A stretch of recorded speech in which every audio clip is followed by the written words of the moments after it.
আমাদের বাচ্চা দুনিয়ায় আসলে চাহে ছেলে হোক চাহে মেয়ে হোক 7 দিনের দিন আকিকা করা সুন্নত। আর এই আকিকা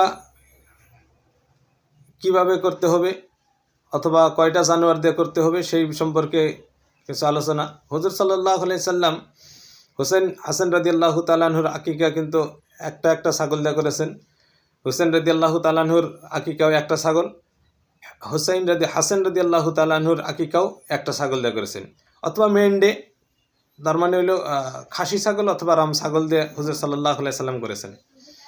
আর এই একটা ছাগল দিয়ে করেছেন, এটা হলো হুজুর সাল্লাল্লাহু আলাইহি সাল্লাম হয়তো ওই সময় এই জন্যই করেছেন যে হুজুর সময় আলী রাদিয়াল্লাহু তাআলা আনহুর কিছু টাকা পয়সা অত ছিলেন না, সেই জন্যই হুজুর সাল্লাল্লাহু আলাইহি সাল্লাম এতটুকু করে দিয়েছেন।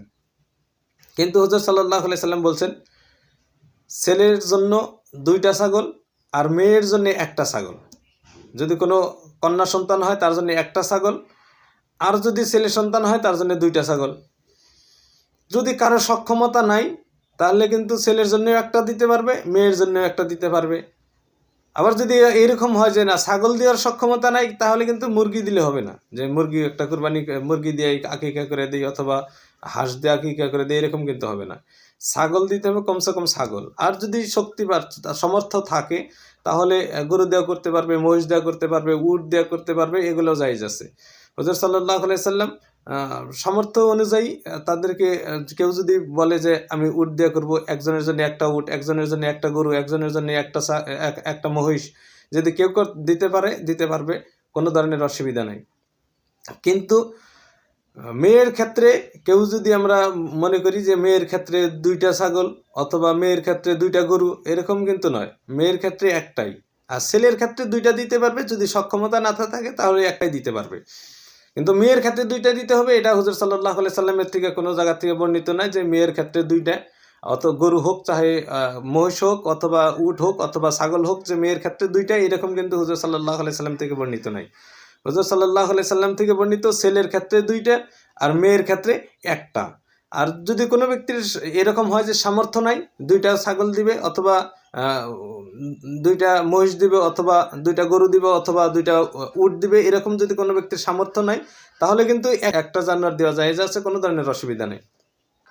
যে ছেলের অথবা মেয়ের আকিকা করা হবে তার বাবা মা সেই আকিকার মাংস খাইতে পারবে কিনা? ইনশাল্লাহ খাইতে পারবে, কোনো ধরনের অসুবিধা নেই। আকিকার মাংস তার বাবা মা, আত্মীয় স্বজন, সেও নিজে খাইতে পারবে, সবাই খাইতে পারবে, কোনো ধরনের অসুবিধা নেই। আমরা আকিকার মাংস সবাইকে দিতে পারবো, চাহে রান্না করে দিই, চাহে কাঁচা বন্টন করে দিই, সব দিক দিয়ে করতে পারবো, কোনো ধরনের অসুবিধা নেই।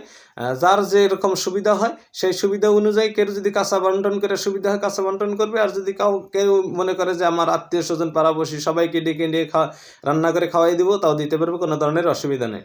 আকিকা করলে অনেক ফায়দা রয়েছে, সওয়াব রয়েছে। ছেলে মেয়েদের বালা মুসিবত আল্লাহ দূর করবেন, কিয়ামতের দিন সুপারিশই করবেন, এরকম নানান ধরনের কথা আছে। কিন্তু আমরা এতটুকু মনে রাখবো, যদি আমার টাকা পয়সা নাই, 7 দিনের দিন আমি করতে পারি নাই, কোনো ধরনের অসুবিধা নেই। যদি 7 দিনের দিন করতে পারি নাই তাহলে যাতে আমরা সুদি করে অথবা লোন করে অথবা গোড়ের থেকে হ্যান্ড লোন ফ্যান লোন এনে যাতে আমরা আকিকা না করি, এটা কিন্তু করার কোনো এরকম করে আকিকা করার কোনো প্রয়োজন নেই। আকিকা যদি ইচ্ছা করে তারপরেও করতে পারবে, 7 দিন পার হলেও করতে পারবে, 21 দিন পরেও করতে পারবে। এরকমভাবে যদি তারপরেও যদি করতে চাই তারপরেও করতে পারবে, কোনো ধরনের অসুবিধা নেই। ইনশাআল্লাহ আমরা ধ্যান রাখবো যে আকিকার জানোয়ারও এরকম তা কিনতে হবে, ক্রয় করতে হবে, যেগুলোর মধ্যে কোনো ধরনের খুঁত না থাকে। কুরবানির জানোয়ার যেরকম নিখুঁত জানোয়ার কোরবানি করা হয়, তেমনিভাবে নিখুঁত জানোয়ারকেই আকিকার সময় জবাই করতে হবে। ইনশাআল্লাহ আমরা সবাই ধ্যান রাখবো।